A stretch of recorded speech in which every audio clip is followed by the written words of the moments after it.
What's up guys, TechLab here. So Windows 10 is finally come to the end of its life. Microsoft have finally put it to an end, and for a lot of people out there, they're a little bit scared of what's next, but there are many options, and today we're going to talk about a few of them, especially for those of you that are using older gaming PCs. So now with our beloved Windows 10 coming up to 10 years old, Windows have finally put it out to pasture by just basically making it end of life.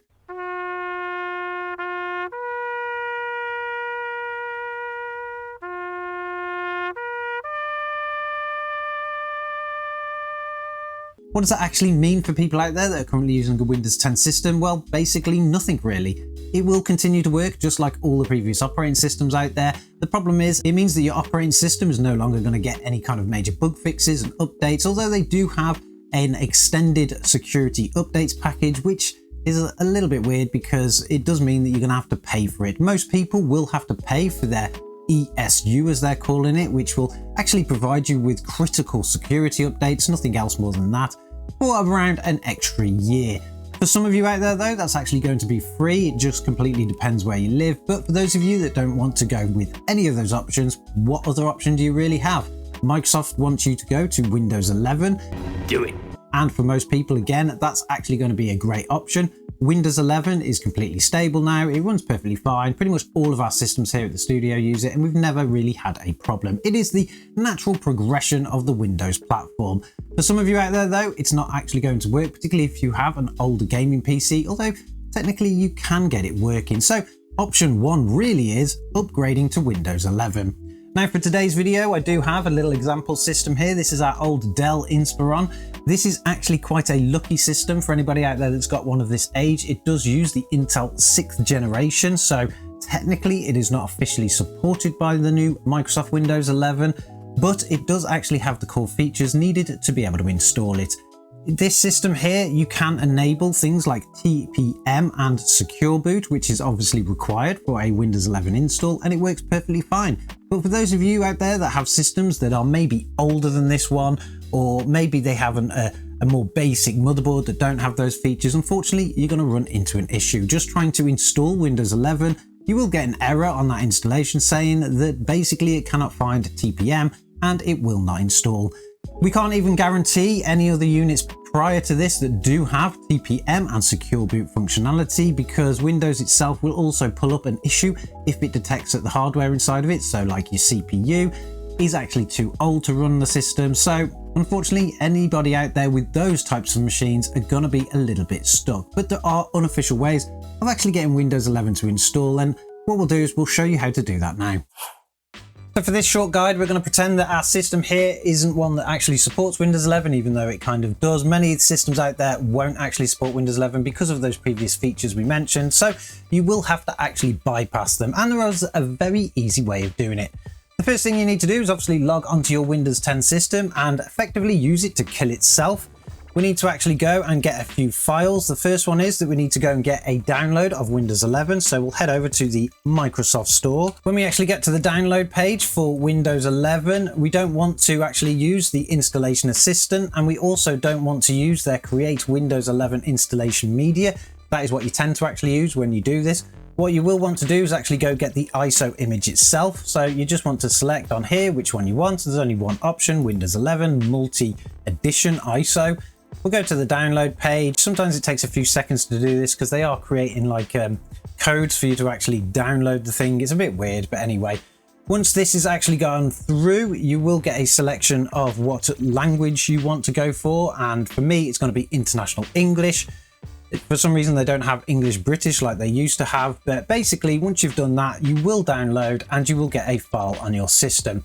It is an ISO file, so we need to actually use that ISO file to write it to something like a USB drive. So we do want to go and use a program called Rufus. Now, Rufus is a very basic program for writing ISOs to USBs and making them bootable.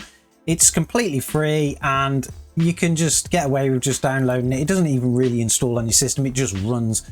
And the latest version is 4.11. You can use lots of different software to be able to do this. It's just that this one I tend to find is a little bit better because it's going to give us some great options while doing it. Once we've actually downloaded those two files, we will be able to find them on our system. Here they are sitting in our downloads folder, and the next thing that we will need is actually a USB stick. Now, depending on the size of your USB stick, this is a 32GB stick. I think you can pretty much get away with a 16GB. All we want to do is we want to insert it into our system. So we'll place it in the front there. Run Rufus 4.11. So we just double click on it. Yes, give it permissions. And it will ask for some updates. We don't want to do that. We're not interested in updates. And we'll get our application in the middle. Now, our application here is going to run through a few settings. The first thing is going to be selecting the device that we want to write the ISO to, which is our USB stick, 32GB.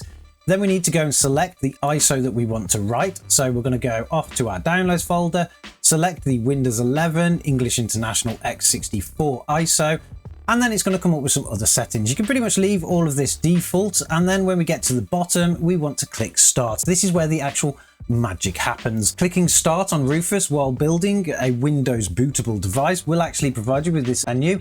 It is called the Windows User Experience, and here we can actually go and turn a lot of things off.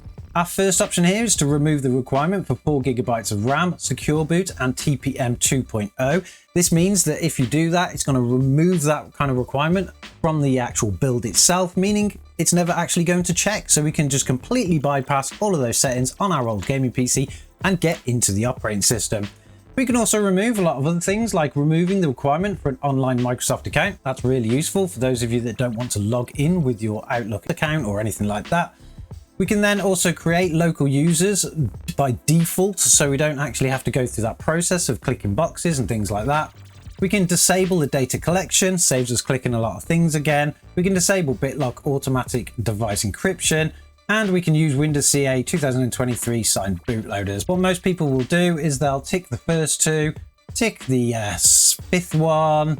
You can also tick the one to create your own user account. So you basically, the actual process of installing Windows 11 after this is completely streamlined, and it doesn't care about the hardware you're using. There are a few negatives to doing it this way though. It will take a few minutes to actually produce that USB stick, and then you just boot it up by normal. But the negatives here really are because you are bypassing things like Secure Boot and TPM.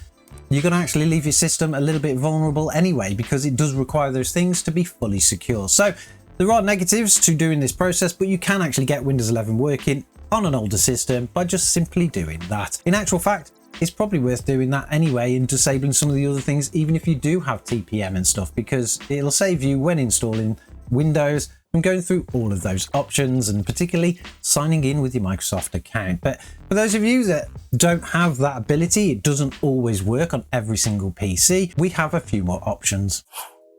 So then maybe you're not sure about continuing on with Windows 10 because at some point it's going to be completely vulnerable, and you're also not sure about going to Windows 11 because it's going to remain unsecure if you don't have the right system and you have to hack past things, or maybe even you've just had enough of Windows. Maybe they've just done enough to kind of drive you away. So you need a different option, which brings us to option 2. The real option 2 here is obviously moving to something like Linux, and one of my favorite distributions for Linux is Linux Ubuntu, particularly for desktop or productivity environments. Linux Ubuntu is a very well supported and stable Linux-based operating system. It has been around for a very long time now, and there are a lot of engineers that work on it, so they always make sure that it's got the best of the best inside of it. It's very easy to install, and as far as the desktop goes, it's actually very easy to use. You have all the standard things that you would do in Windows when it comes to things like settings. You can adjust whatever you want in very much a very clicky type way. There's very little reason why you would need to use a terminal, unlike traditional Linux-based operating systems, because everything is just kind of built in there. By default, you get all of the apps you need to be able to do things like browsing the internet, watching YouTube videos, which work absolutely fantastic on a system which is using Linux Ubuntu. It's got all the media that you need and all the encoders you need and everything that Windows has to be able to do that kind of stuff. And with the latest versions of Ubuntu, you actually get access to the Ubuntu App Store. The App Store actually gives you a one-click install on many of your favorite apps, including things like Steam. You can actually install Steam by just clicking once, logging into the system, and then you've got access to all of your favorite games. A lot of games now run through Steam on Linux, so you probably won't have that much of an issue, although probably not the most optimized system for playing games. You can get away with most of the very easy stuff to play and you can have a great time. But for those of you that want to go with something that's a little bit better for gaming, there is an alternative to that too, and that is option 3, Bazzite. Now, Bazzite is another Linux distribution that's actually been heavily customized and optimized towards gaming. This is probably the one that most people that have a gaming system will want to actually use.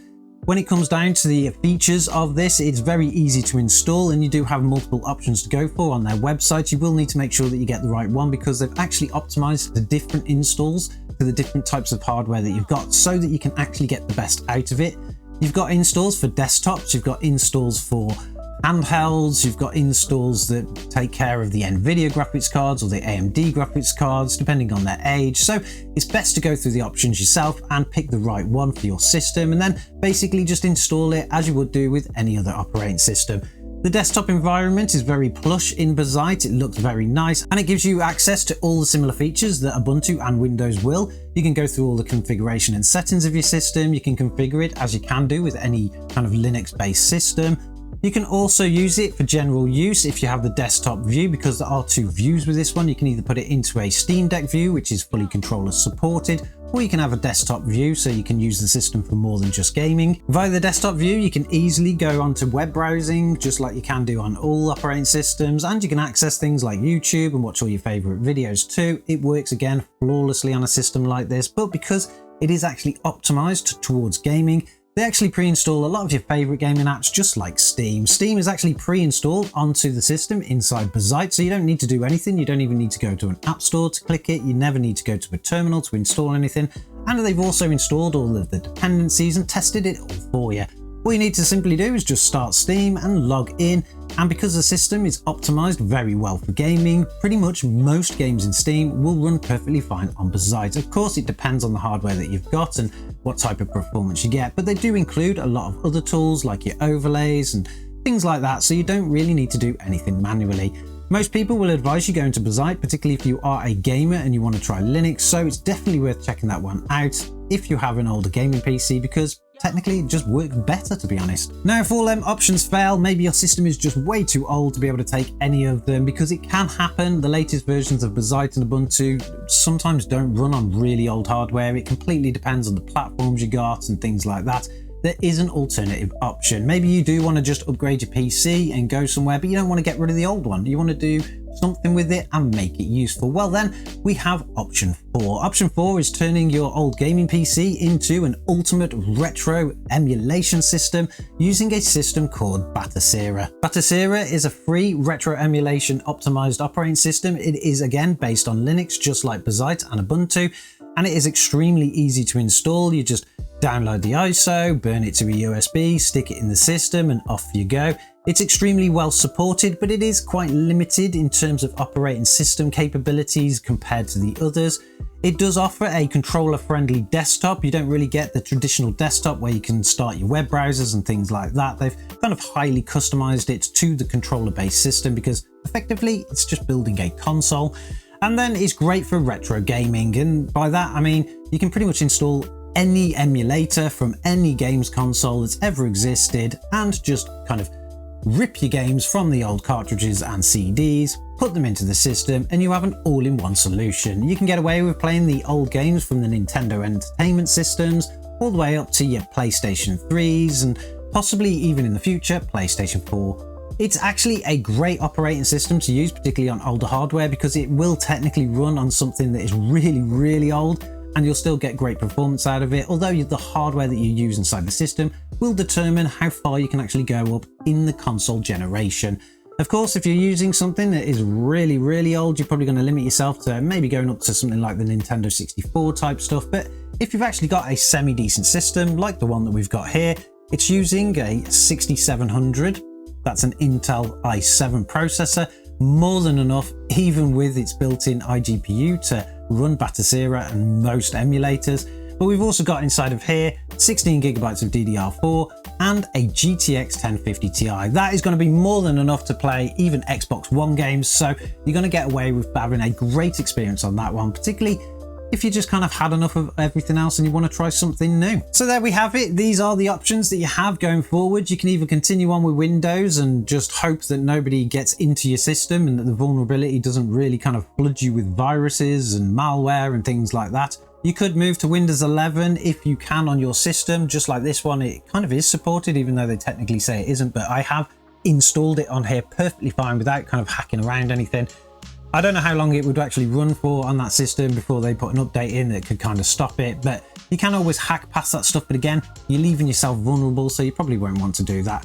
You can move to a Linux distribution, and there are plenty out there. Ubuntu is not the only productivity based one. You've got Fedora, you've got Red Hat, you've got a lot of different options out there.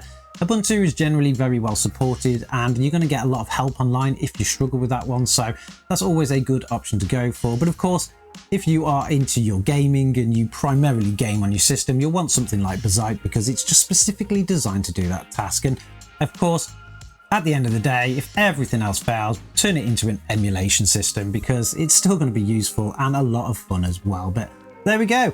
Let me know in the comments below, what way are you going if you have an old system? Are you ready to kind of upgrade your Windows 10 system to something else? Or are you going to just basically stick to Windows 10 and hope for the best?